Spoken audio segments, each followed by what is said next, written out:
안녕하세요. 저는 윌리엄 M. 젤락 박사입니다. 주네스 롱제비티 TV에 오신 것을 환영합니다. Jeunesse, we are redefining youth.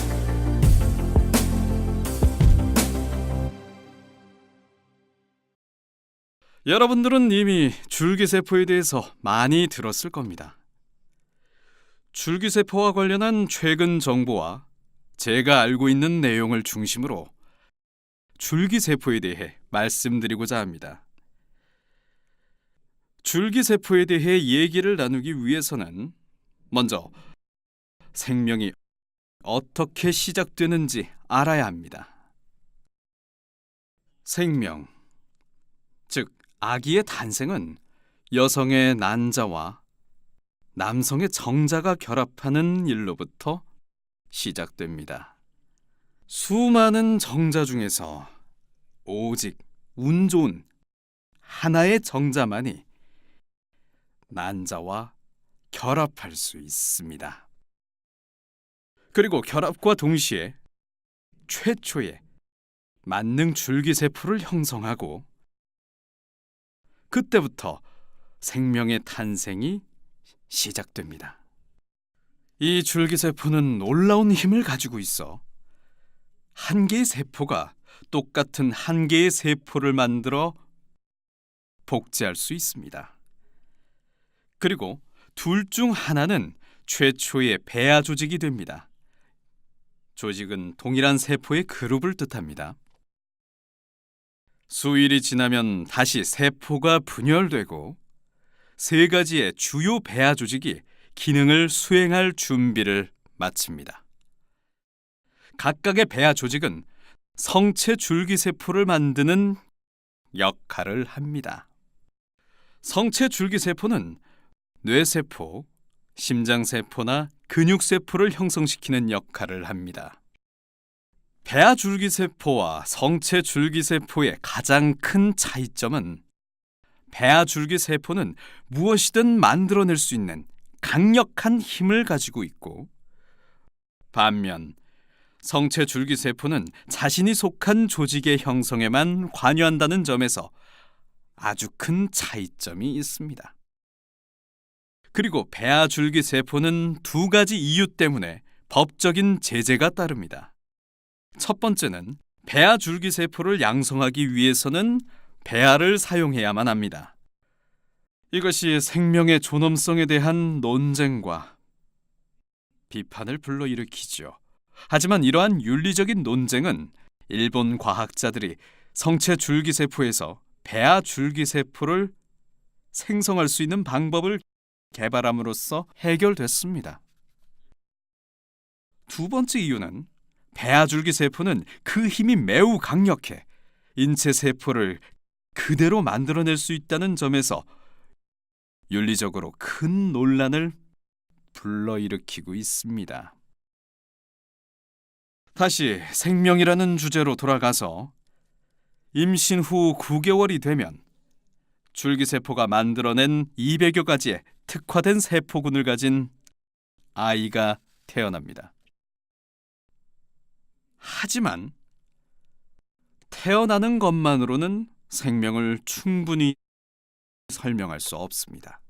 인체를 구성하는 특화된 세포가 죽거나 복제되지 않는 문제가 생기기 때문이죠. 따라서 우리는 줄기세포에서 해결책을 찾고자 합니다. 인체의 각 기관, 골수와 피부, 그리고 복부에는 줄기세포를 위한 저장 공간이 마련되어 있습니다. 우리는 여기에서 흥미로운 질문을 떠올릴 수 있습니다. 질병을 치료하는데 줄기세포를 추출해서 사용할 수 있지 않을까? 하고 말입니다. 실제로 이러한 일은 이미 수십 년 전부터 이루어지고 있습니다. 바로 줄기세포 이식에 해당하는 골수 이식이 그것입니다. 이 방법은 백혈병 환자에게 사용될 수 있습니다. 먼저 골수로부터 세포들을 추출하기 전에 환자는 면역 세포가 작동되지 않도록 면역 억제 상태로 두는데, 이를 위해 환자는 무균실에 격리 입원하게 됩니다.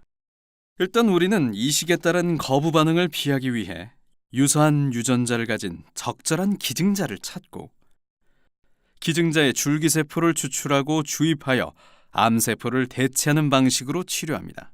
여기에는 두 가지 문제가 따릅니다. 하나는 올바른 기증자를 찾는 것이며, 두 번째는 거부 반응을 피하기 위해 면역 억제를 사용해야 한다는 점입니다.